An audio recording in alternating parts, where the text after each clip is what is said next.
The documentary Silent Songs is a voyage of discovery. It's a journey back through time to find songs and their stories that have been silent for centuries. Once the social media of their day, passing news and events from place to place, these songs have languished on the pages of old pamphlets and broadsheets, on library shelves and online sources. They had passed out of living memory and voice, but are now restored and once again form a part of the living culture that is Ireland. Oh, what's the world a coming to, boys? There's new things every day. It's hard to know what we will do if things go on this way. If Arthur Guinness gets his way, boys, it's very hard to think. But fippins we will pay, me boys, for every quart we drink. Ah, what do you think of the beer, me boys? What do you think of the beer? Fippins a quart is breaking me heart, and everything so dear. My first memories of singing is my mother singing to me and listening to the songs that she sang. She had learned a lot of the songs when she was involved in theatre work herself. She was a dancer and she used to do filling in between acts on the Royal and the Olympia and the Queen's and all them theatres that were around in the late 30s, early 40s. There was 7 of us and she had songs for all of us and would constantly sing for us. Songs and singing are an integral part of Irish life. They give a unique insight into our heritage, history and culture. They're part of the story we tell about ourselves, who we are now and where we've been. Dubliner Fergus Russell has been collecting songs for over 30 years. I remember I was getting involved in collecting songs through printed media, and I was interested in trying to find a song which I knew a little bit of the chorus of. And I knew that I knew it from when I was a child. As far as I can remember, it was in my granduncle's house who lived in a place called Larkhill, and there was a wedding in the house and we were all gathered there and they started singing this song, and I remembered the chorus of the song. They went, what do you think of the beer, me boys? What do you think of the beer? Fippins a quart is breaking me heart, and everything so dear. And when I started collecting songs, I went looking to try and find to see was it a figment of my imagination or not. But eventually I found it in the collection of the Bodleian Library in Oxford in England, and I found the words of the song. And the song was written somewhere around 1885, 1890. The key thing to help me date it was that it mentioned that it was fippence was the price of a quart. And in those days they didn't have draft beer as we understand it, and they would pump it up into, you could either buy, normally you bought a quart of beer, then it was either dispensed into individual glasses or drunk directly from the container. So boycott is in the song, and that word had only just been recently coined as part of the Land League efforts to isolate, I think it was Lord Boycott, who was giving some of his tenants a hard time. So that word went into the lexicon, and it was very soon after that that the song was written, and that's what helps to date it. It's a song, it mentions Darcy's Porter. Darcy was a very large brewer of porter in Dublin to rival Arthur Guinness and some other manufacturers. He went out of business somewhere around 1920, but he was a big rival of Guinness's, and his porter was cheaper than Arthur Guinness, but Arthur Guinness was the premier and biggest brewery in Dublin at the time the song was written. Now the Women's Day is really gone mad about one and all. They cannot get a small point from Master John at all. They says instead the porter they'll drink cordial now for spite, or join with the teetotalers, and I think they're bleeding right. Oh, what do you think of the beer, me boys? What do you think of the beer? Fippins a quart is breaking me heart, and everything so dear.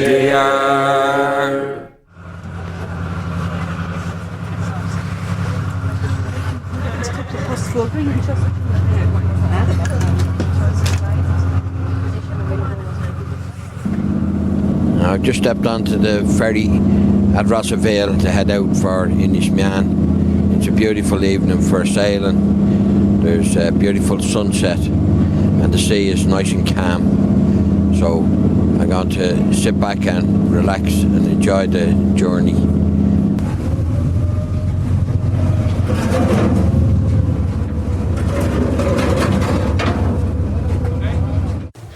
Right, here we are at the house. Keys in the door, as usual. Now look at that view out there. It's a view you'd never get tired of.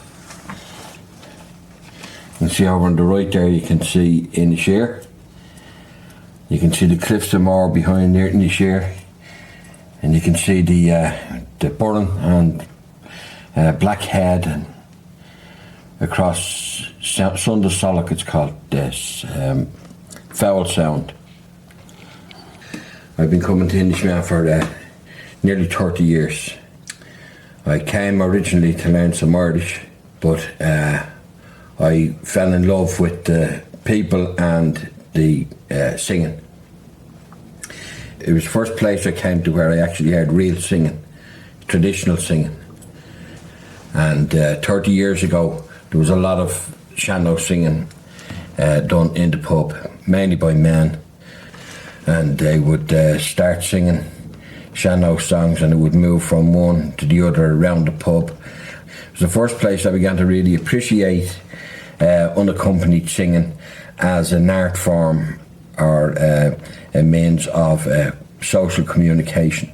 Before then, I had been interested in folk songs and folk singing and Bob Dylan and all that genre of music, and played the guitar. And it was when I came here that I realised you didn't need a guitar or you didn't need music to sing songs.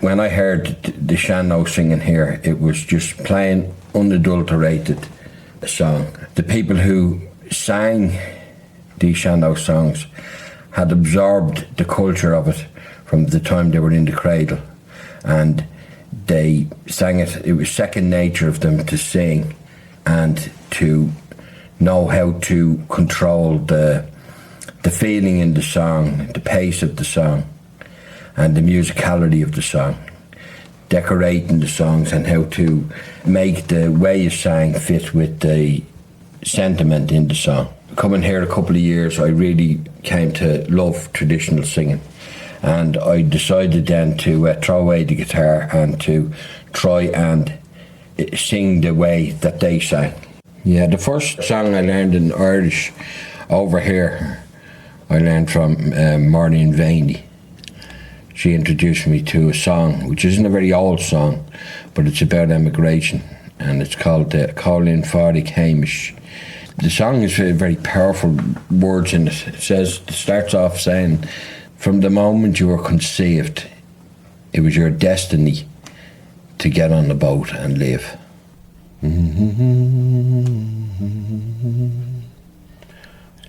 Oh, Seely, who is Margara? God evan long and unen an dit, vi sé rút a hir go me hala, mask na nimma canach. Ní marig tal valjugut, ní hosa féin is kainte, ach an dramadag tuir di win, extracha leis an anten. Halung na dol, an on and now, a Colleen Fardig Hamish, ach a vigla, her sol and new, mar a wee to lo, the hay her, extra Exlus all clay,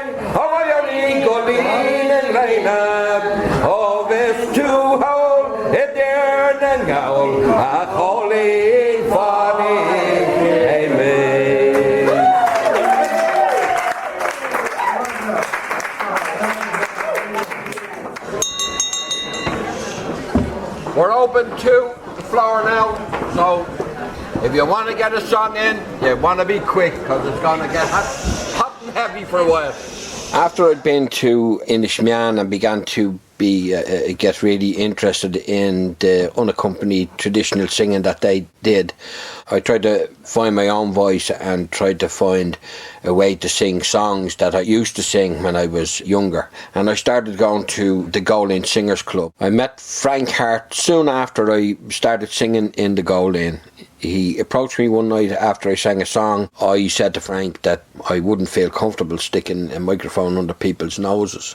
I said that I would start to seek out songs.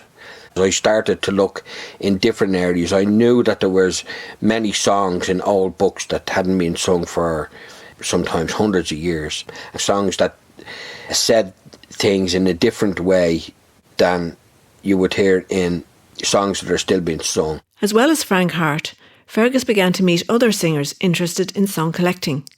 Jerry O'Reilly worked alongside the renowned song collector Tom Munley. Tom Munley and I, we're both interested in songs for various reasons.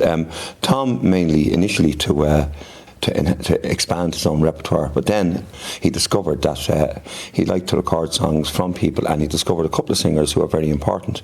And I'm taking particularly one man, John Riley, who was a traveller from Boyle in County Roscommon. Tom collects a lot of songs from John, and John was a storehouse of old ballads. And in actual fact, one particular ballad that had never ever been recorded for a century and a half until Tom recorded John Riley singing a song called The Well Below the Valley, which is a version of Child 21, The Maid and the Palmer. Green grows the lily, oh, right among the bushes, oh. There's two little berry beneath the tree at the well below the valley, oh. Green grows the lily, oh, right among the bushes, oh. Another two berry beneath the wall at the well below the valley, oh. Green grows the lily, oh, right among the bushes, oh. It's important that these songs are collected because, in effect, they're snapshots in time. And Frank Hart famously said that songs are not songs while they're lying on shelves in books or on paper. They're not songs. They only become songs when they're animated by the human voice. And this is the important thing. And so that's what I think they tell the ordinary people's story. They tell us a lot about ourselves too. And it's great that they are now people going looking for songs and sort of bringing them back in and reviving them, because they give us a different perspective. You can take your history book and you can read Ireland 1870 to 1916, and you can read through that, and that'll give you the historians, and then you go to songs, and the songs will give you just maybe slightly different slant on it. There was a rich man, his name it was Division. Glory, hallelujah, high rock from. He held kind dinners for the swanks of Jerusalem. Glory, hallelujah, high Roger Rum, high Roger Rum, high Roger Rum. Skiddy-a-wink-a-doodle-lum, skiddy-a-wink-a-doodle-lum. Glory, hallelujah, high Roger Rum. As I collect songs, I use a lot of different sources. I use the internet quite a bit, particularly to research the background of songs or to try and track down an air for the song. See, many of the airs have different names, and many traditional musicians know the same air by different names. I search old books, the National Library, the Irish Traditional Music Archives, and many song sheets that are online and in different collections. And I describe this method of collecting as being the archaeological approach to collecting songs. When I was a young chap, my grandmother, who lived very close to us, used to come to the house a lot, and sometimes when she'd be babysitting or minding us, she used to hum or sing little snatches of a song which I knew as Peter Gray. Now, I think she must have collected it from her uncle or her first cousin, who lived in America from about 1890 up to close to the year 1900. And when they came back, they probably had this song, and it was from them that you would have learned the song, because it's a distinctly American song. And I pieced it together to come up with this entire song. I'd like to sing yous all a song about a man named Peter Gray. He fell in love with a nice young girl in Philadelphia, me boys. In Philadelphia, he fell in love with a nice young girl in Philadelphia. Oh, come back, Peter, oh, come back, Peter Gray, while we sing to Royaddy-O, sing to Royaddy-A. When I first became interested in collecting songs, I decided to try finding songs online. So I went to Google and I put in a common rhyming scheme in English is Fal de Dal, and a lot of Irish songs written in the English language use it as a sort of a refrain or a part of the chorus. In doing this searching, I came across another song with that refrain. It was called Páidín Ó Rafferty. I went to the Bodleian site again, put in Páidín Ó Rafferty. Now I found a version of it. So in my research I found that it was called The Irish Divorce. Having found The Irish Divorce, that gave me the first line of the song. I'll have yous all know me name's Páidín Ó Rafferty, and I'm sure you've all heard of Miss Judy O'Doherty. At length she became a large part of me property. To the devil I'll pitch such a comical tragedy. Right fall the doll, right fall the doll, right fall the doll day. Now the thing about traditional songs is songs vary over time. The part of it that is least changed over time is the first line. It is an extremely unusual song, Páidín Ó Rafferty. I found quite a number of versions of the song, and I have managed over with a lot of searching and stitching it together to have recobbled the song back together.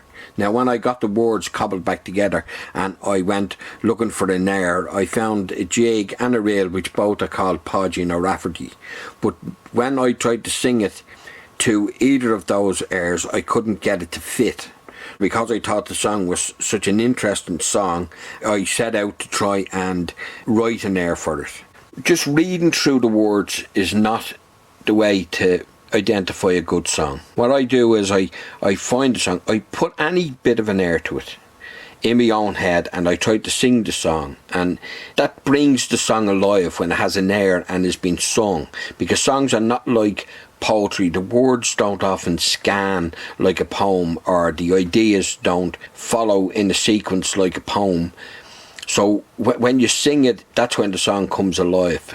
Right fall the doll, right fall the doll, right fall the doll day. Festivals like the annual Inishowen Singing Festival are great places to gather songs and to talk to people like historian and author John Molden and singer and song collector Len Graham about the importance of songs as social documents and cultural history. Well, I'm an accidental song collector in as much as I have been singing all my life and listening to family and neighbours and friends from a very early age, and I've been singing as long as I remember.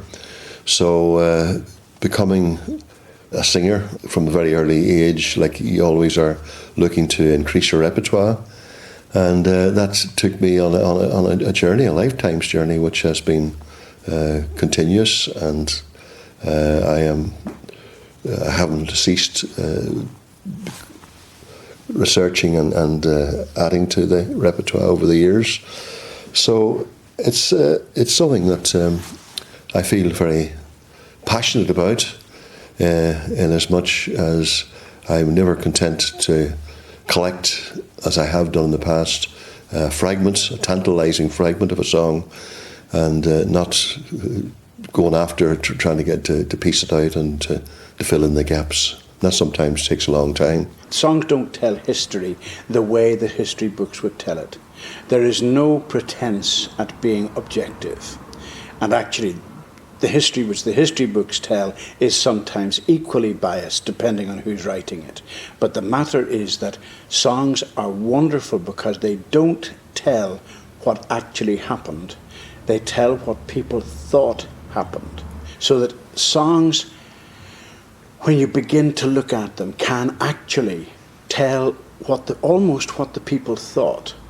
And more importantly than that, to my mind, they tell the story in a way which is much more true to the expression of how the people felt, and also almost uses the kind of wording that the people themselves would have used. Because these songs were made by commercial songmakers who wanted to sell them to people.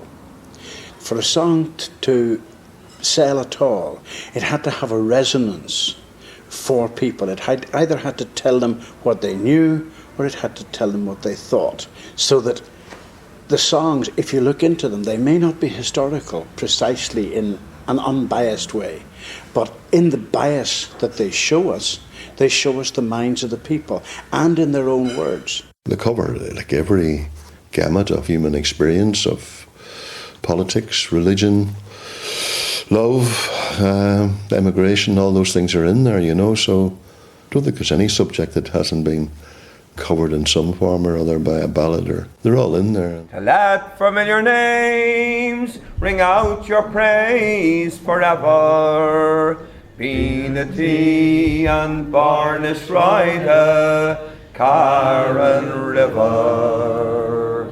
And to let the little wren sing his timbrel full of glee, and may your rest be peaceful between the mountains and the sea. And there's another thing which happens as well, and that is that as a song moves away from the actual event and from people's close knowledge of that event, the song will change slowly as people don't understand a bit of it or don't quite grasp the events. The song will get changed. And this happens all the time. And we can see how minds change, how mentalities change in the songs, so that they tell us a huge amount more than historical records. These are the words, very often, of the ordinary people, the kind of words that they would have understood, put in the way that they understood it, and also because the singers themselves, that is, the people who distributed the songs, the ballad sellers, the ballad singers, were ordinary people as well. They had the same understanding as their clientele. So that close questioning, it can't just look at one song, one version. You have to look at a whole raft. You have to build up as large a database, if you like, as possible of the songs. And they're hard to use, but they do yield wonderfully useful and interesting results. This festival represents something which has gone on locally and which goes on locally currently as an undercurrent.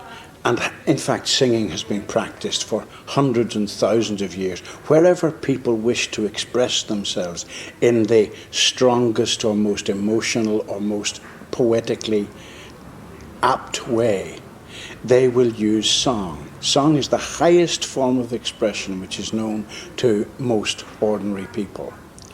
And that, therefore, for tens of years in this area, people have been collecting songs, beautifully sung, from people in this area, as all over Ireland. The desire to bring life back to a long-forgotten song can be something as simple as having a local connection to its subject, as Fergus explains. One of the early songs that I came across and became interested in was Mother McMonaghan. And I came across it in a book which I found in the National Library, I think, called The Universal Songster. It was published in 1835. On the first line it said, "By the side of the road near the bridge at Drumcondra, Now I know that bridge very well because it's only a mile and a half or so from where I live, and I think they're the sort of triggers that bring people to songs. Is there something personal about them? It was a song about a one-legged beggar who begged on this bridge in Drumcondra, and I just found the story very interesting. It has some touch of the old connection with drink and alcohol, but it's a very human sort of approach to singing the song. By the side of the road near the bridge at Drumcondra, one Mora McMonaghan was stationed to beg. Well, he brought from the war as his share of the plunder a crack on the crown and the loss of a leg. Yet Mora, he cried, well, the devil might mend you. What made you enlist as a soldier on sea? Oh, if you'd but been a marine in the army, so you'd now have a pension and live on half pay.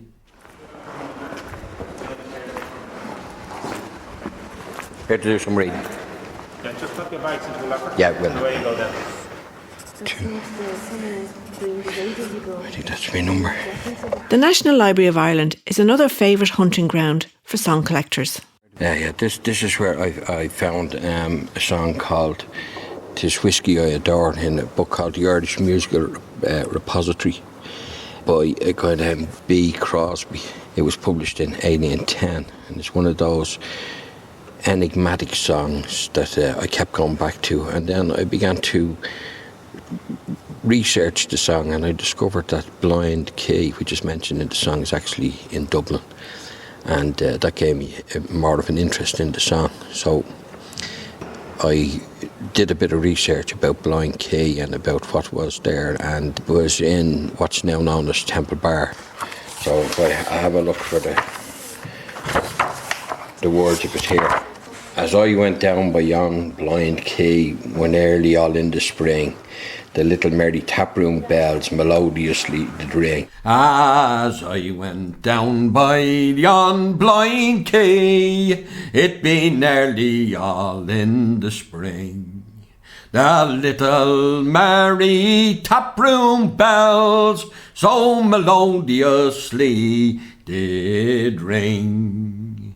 They rung their merry drunken notes, they rung them more and o'er. O Cree, more warning gal, 'tis whiskey I adore. It's a fantastic look back into Dublin of maybe 1780 or thereabouts, and it illustrates, of course, that a lot of Dublin people, if they couldn't speak Irish, they had an understanding of it, because most wealthy people had an understanding of it as well, because many of the servants and the people who worked in their households were Irish speakers, and the children would have learned and understood Irish.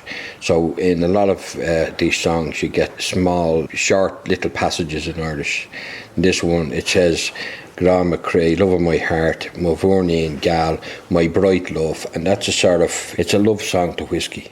O Gra McCrae, my Vornian gal, 'tis whiskey I adore.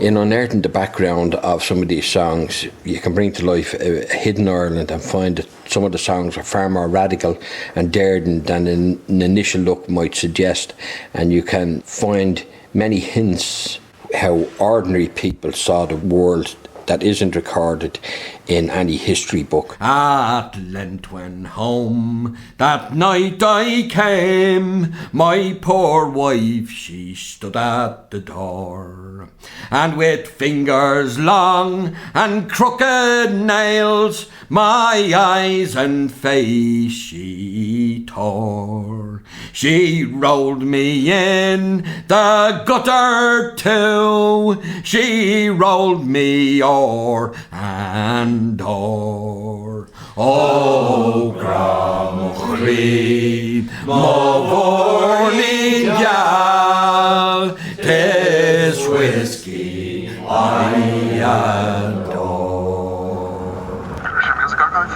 Hello, it's Fergus here. I'll do some reading and to meet Grace. Thank you. Oh yeah, come on.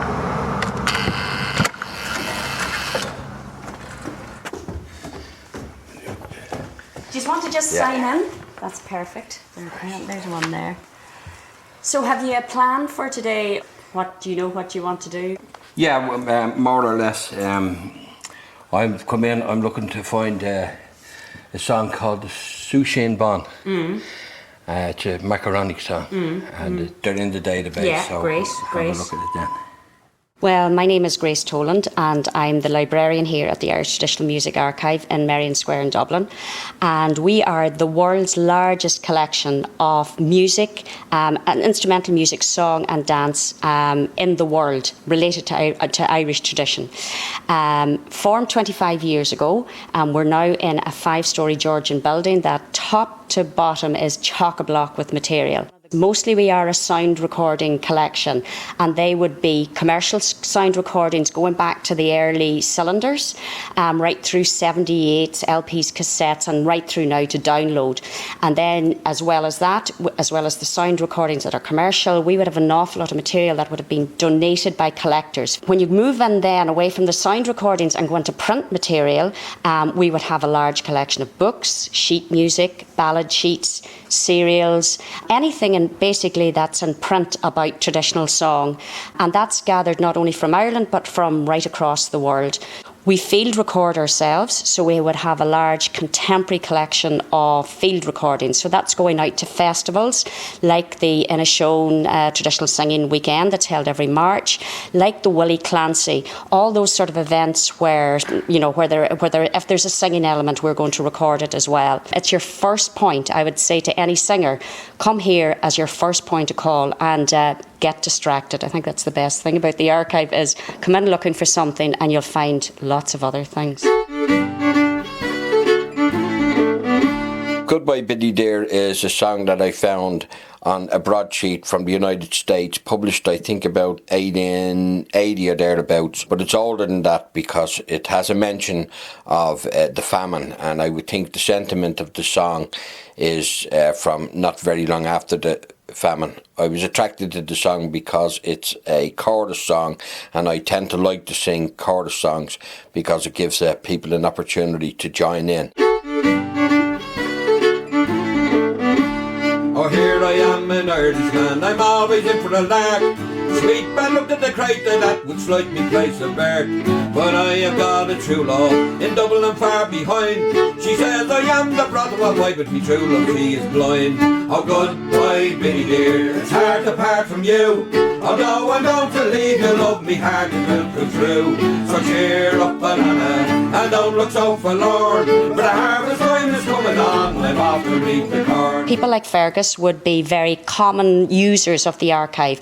They have their own good knowledge of their own repertoire, and they're looking for new material and background. You get, because traditional music now has become part of academic research, you're getting an awful lot now of third level students from Ireland and from where traditional song has been studied abroad.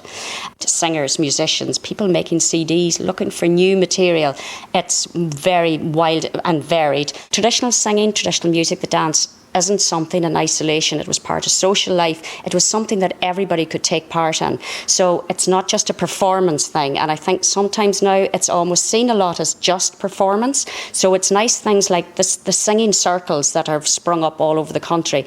That approach to traditional singing where it's inclusive and where songs are being passed very easily from one person to another, not with a sort of covetousness. I think that's one of the reasons why the archive is so important. It's a place for people to come with their songs, a place where you can leave stuff very comfortably in knowing that it will not be abused, it will not be, sold off to anyone or anything done with it. What we want to do is take care of it so that the next generation down the line will have access to this material. The song Larry Doolin probably hasn't been sung since the turn of the last century, about 1900 I would think. What brought that song Larry Doolin to my attention was that I found a postcard, probably from around 1890. It had a little snatch of this song, Larry Doolin. Eventually in the ITMA discovered that an alternative name for the tune, the Jolly Beggarman, was Larry Doolin. It dates from the time of the Crimea War, and there are comic sort of versions of it and there's more serious versions of it. But what attracted me to it was that my great-grandfather was a Jarvey in Dublin. He ran sidecars, and this Larry Doolin had sidecars, and that was just what interested me, that it would have been a reflection of my great-grandfather's life. Larry Doolin, sure I'm a native of the soil. If you want to days the bars, sure I can drive them out the soil. The car is painted green and blue, and on the door's a star. And the pride of Dublin City is me early counting card. Oh, if you want to hire me, step into Mr. Marr, and you send for Larry Doolin and his early counting card. Songs both old and new are being shared and collected all the time by singers like Niamh Parsons and Christy Moore. I learned some songs from my mother, I learned some songs from my grandfather. I remember going into the library in Newbridge and getting the Joyce collection, and I extracted the Curragh Kildare from that, the Rambler from Clare, Enniskillen and Dragoon, and then a couple of years later I got Colin O'Loughlin's Street Ballads, which was our Bible back in the 60s, and then I began to meet older singers, and I heard of John Riley, and I met Frank Hart, and then I met McCall, and up in Scotland I met Hamish Henderson, I met Mike Waterson. Everywhere I went I encountered people who were collectors. I'm attracted usually to a song when I hear someone else sing it. Oh mother, he's the man of my heart. And wouldn't it be a dreadful thing if we were to part? I'd envy every woman that I'd ever see go across the Blue Mountains to the Allegheny. My mother is from West Clare, so we would be down there on holidays. There was a lovely man there by the name of Micheál Conway, and he had songs, and Jack, my father, was a great friend of his.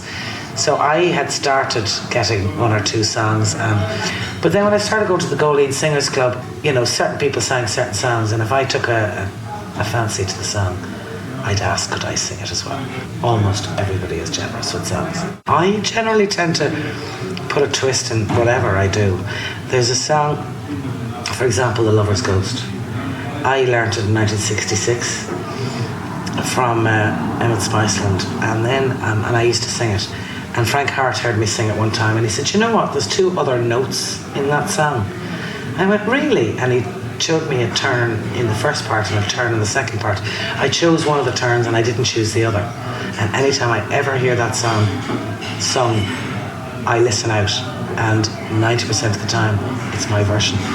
So I generally do that to every single song I sing. I've just got one little note or one word or whatever to make it mine. Yeah, I mean, I'm 67 now, and I'm doing more collecting now than I did when I was 17 or 27. It's a vital part of my life, of my work. I mean, it's broadened out. Like in the old days when I started off, I was only trying to collect the songs of, say, Clancy's Dubliners type songs, but now I'm very interested in collecting the songs that the writers are writing today, and they need to be collected as well, because they will die if they're not sung. The ballad singers, the old ballad singers used to carry the news, and today I think the singers and the writers today are carrying their truth, as distinct from what on the television or in the newspapers. There's another news. There's another version of events. Frank Hart used to talk about that as well. And there are songs being written today in the same style as the old ballad singers, and I like that continuum as well. So much of Irish traditional singing in the Irish language has vanished during the period of the famine. I wouldn't like to see this English tradition being lost. The great advances in technology has really made it much easier to find these songs, whereas before you would have to actually physically go and find the piece of paper or the book that it was in. Nowadays, with so much stuff online and available, is just something that couldn't have happened without the digital age, without the internet and without easy access to these fantastic records. It would make it much more difficult. Since I've become involved in traditional singing, I've met people who share this love that I have for the old songs, for the old traditional songs, and for finding out new songs, and for using those songs and the records as a tool to investigate the past, to look at our history and to look at the way society has changed. They have encyclopedic knowledge and understanding of the tradition, and I'm feel very much at home with people like that, being able to share this great endeavour to bring songs from the past into a living future. With the maid of my heart, whom I fondly admire, in dreams and in fancy my spirit shall dwell. But reflection as oft, when at night I retire, will bring to my memory our lass and farewell. And you, my dear brothers, in friendship cemented, may your cause to all nations be fairly presented, and the black name of calumny long since invented no more brand the sons of sweet Erin the Green. When far from the village that skirts the deep ocean, are tossed by the gales or the wide spreading sea, 'twould cheer my sad heart, and 'twill banish emotion, to spend but one thought, dearest Erin, on thee.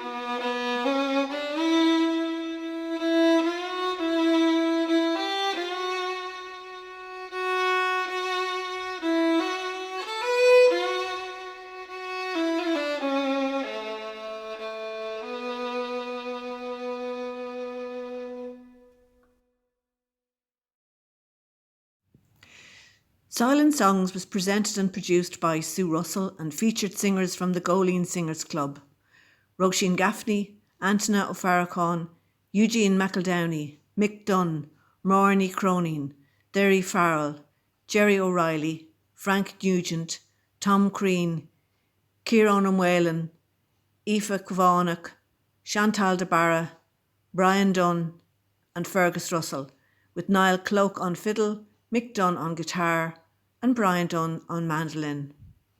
This programme was made with the support of the Broadcasting Authority of Ireland.